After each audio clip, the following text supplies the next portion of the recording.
In this video, we will be going over how to read a nutrition fact label. But before we can read a nutrition fact label, we have to find it. The nutrition information is never going to be on the front cover of a package. This space is usually reserved for top dollar advertising, pictures, slogans, or any other big money tactics used to draw us to buy a product. Once we've found the nutrition information, it usually looks something like this.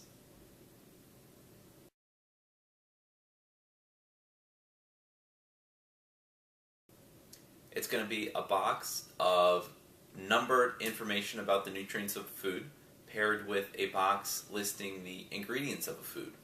First of all, let's just be thankful that we live in a country that allows us to make informed decisions about our nutrition and the food that we're buying and feeding to our families. Because we don't live in a communist society, and we never will.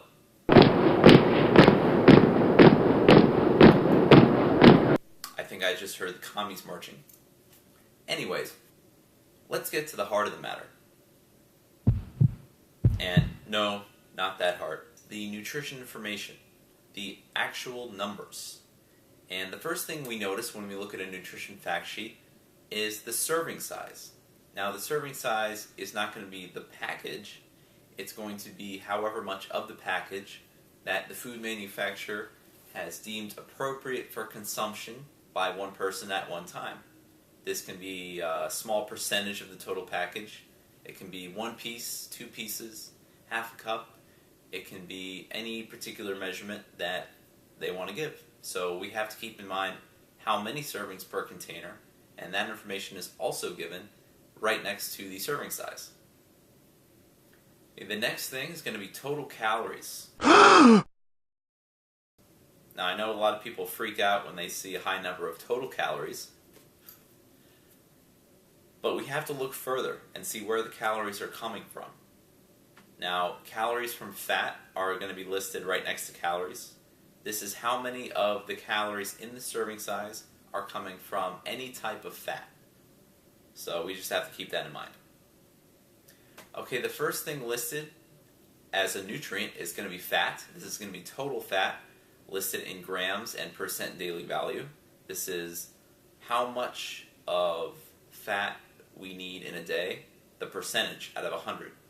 So if 25% of our fat is coming from a serving of item X, then this is going to be 1/4 of our suggested day's fat.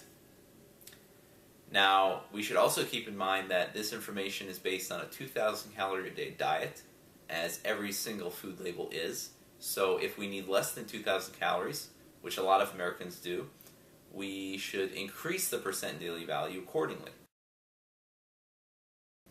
The next piece of information is cholesterol and then sodium. And these are actually going to be in milligrams, not grams, because they occur in less quantities in our food, but they are nonetheless very important. Okay, carbohydrates. Now, carbohydrates have developed some notoriety, just like fat in our diets, but they're very important also. We have to keep in mind that the carbohydrate is based on sugar and fiber, which are also listed in grams and percent daily value on the food label. The last piece of information is protein.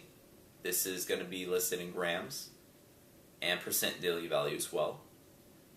And the protein is going to be the final piece of information, but it is a very important piece of information, so we should always look at the entire nutrition fact label. Again, I would just like to point out that today's video is an introduction to a nutrition fact reading guide, so please stay tuned for updates about the particular nutrients, as I will be going over that in great detail. Until next time, peace out, stay healthy.